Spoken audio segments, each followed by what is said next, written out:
प्रिय विद्यार्थियों, मैं डॉक्टर हितराम सिंह, विभाग अध्यक्ष लोक प्रशासन,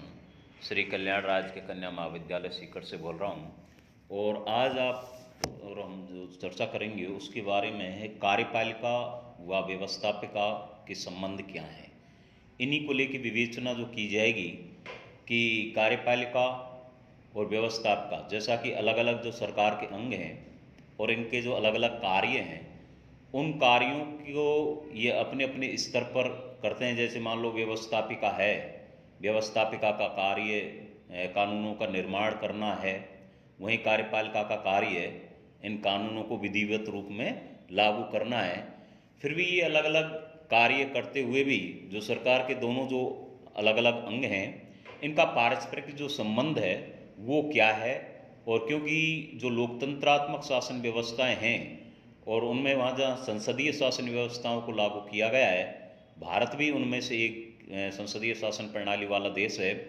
तो इसमें जो व्यवस्थापिका और कार्यपालिका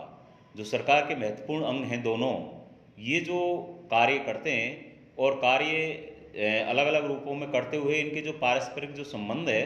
उन संबंधों की जो विवेचना है उसके बारे में थोड़ा सा यहाँ अध्ययन की दृष्टि से इसका उल्लेख करेंगे। और साथ ही अगर बात करें तो ये जो दोनों महत्वपूर्ण जो अंग हैं, ये मिलके किस प्रकार अपना कार्य प्रक्रिया उसको आगे बढ़ाती हैं। तो जैसा कि हम सभी जानते हैं कि जो आधुनिक जो लोकतंत्रीय देश हैं, इन लोकतंत्रीय देशों में जो व्यवस्थापिका है वो एक ऐसा निकाय माना जाता है जिसके माध्यम से जो जनता की इच्छाएं उनको अभिव्यक्त किया जाए। और अभिव्यक्त भी किस प्रकार किया जाए कि जनता की इच्छा के अनुसार ही उन कानूनों का निर्माण किया जाए, उन नीतियाँ योजना कार्यक्रमों को बनाया जाए जैसा कि जनता चाहती है। तो क्योंकि जो लोकतंत्र है, और लोकतंत्र क्योंकि जनता ही लोकतंत्र में सर्वोपरि है, और जैसा कि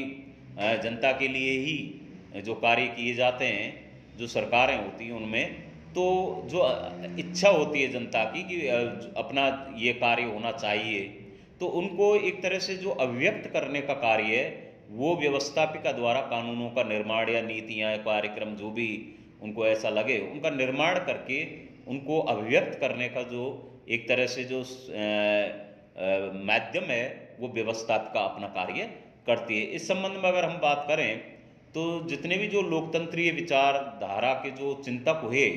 उनकी भी ऐसी मान्यता थी कि लोकतंत्र की जो सर्वोच्च शक्ति है और सर्वोच्च शक्ति जो जनता है, और जनता की जो प्रभु सत्ता है वो प्रभु सत्ता एक तरह से देखो तो व्यवस्थापिका में ही निवास करती है। और क्यों कि व्यवस्थापिका किसी चाहे वो सदन कोई भी हो, उसमें ये भी माना जाता है कि जनता की अपनी जो प्रभु सत्ता का जो व्यवस्थापिका एक तरह का जो माध्यम है, उस माध्यम से वो इस प्रकार से व्यवहार होता है कि जनता की इच्छाओं को व्यवस्थापिका द्वारा संपन्न किया जाता है। उसी के अनुसार व्यवस्थापिका के द्वारा कानूनों का निर्माण किया जाता है। और कार्यपालिका इन लोकतंत्रीय देशों में व्यवस्थापिका की एक ऐसी छोटी समिति मात्र होती है जो व्यवस्थापिका द्वारा जितने भी जो अधिकृत सत्ता में जो जनहित में उपयोग करने हों उनका उपयोग करती है। इसी संबंध में मॉन्टेस्क्यू ने अपनी जो शक्ति पृथक्करण के जो सिद्धांत था उसमें व्यवस्थापिका को विधि के निर्माण का और कार्यपालिका को विधि के क्रियान्वयन का दायित्व सौंपा था। सरकार के इन जो दोनों अंगों हैं, इनमें परस्पर जो सहयोग का जो हमें देखने को कई बार ऐसा अभाव नहीं होना चाहिए और कोई भी अभाव नहीं पाया जाता, चाहे वो संसदीय शासन प्रणाली वाला हो चाहे अध्यक्षात्मक सरकार हो। इन दोनों निकायों में एक दूसरे का सहयोग और एक दूसरे की जो निर्भरता है वो पाई जाती है, चाहे वो न्यूनायक मात्रा में ही पाई जाए। अब व्यवस्थापिका और जो कार्यपालिका के बीच संबंध, जैसा कि भिन्न भिन्न शासन प्रणालियों में जहाँ राष्ट्रीय स्थितियों में पृथक पृथक प्रकार के पाए जाते हैं, चाहे वो भारत हो, ब्रिटेन हो, कहीं भी, तो उनमें ये अपने अपने अनुसार अपनी अपनी संसदीय शासन जो प्रणाली हैं उनको में थोड़ा बहुत अंतर हालांकि कहीं देखने को मिल सकता है, लेकिन क्योंकि अपने अपने देशों के अनुसार वो संसदीय शासन व्यवस्था में व्यवस्थापिका और कार्यपालिका के बीच घनिष्ठ संबंध पाए जाते हैं। और क्योंकि जो कार्यपालिका है अर्थात जो मंत्रिमंडल है उसका जो निर्माण है वो व्यवस्थापिका के माध्यम से ही होता है। धन्यवाद।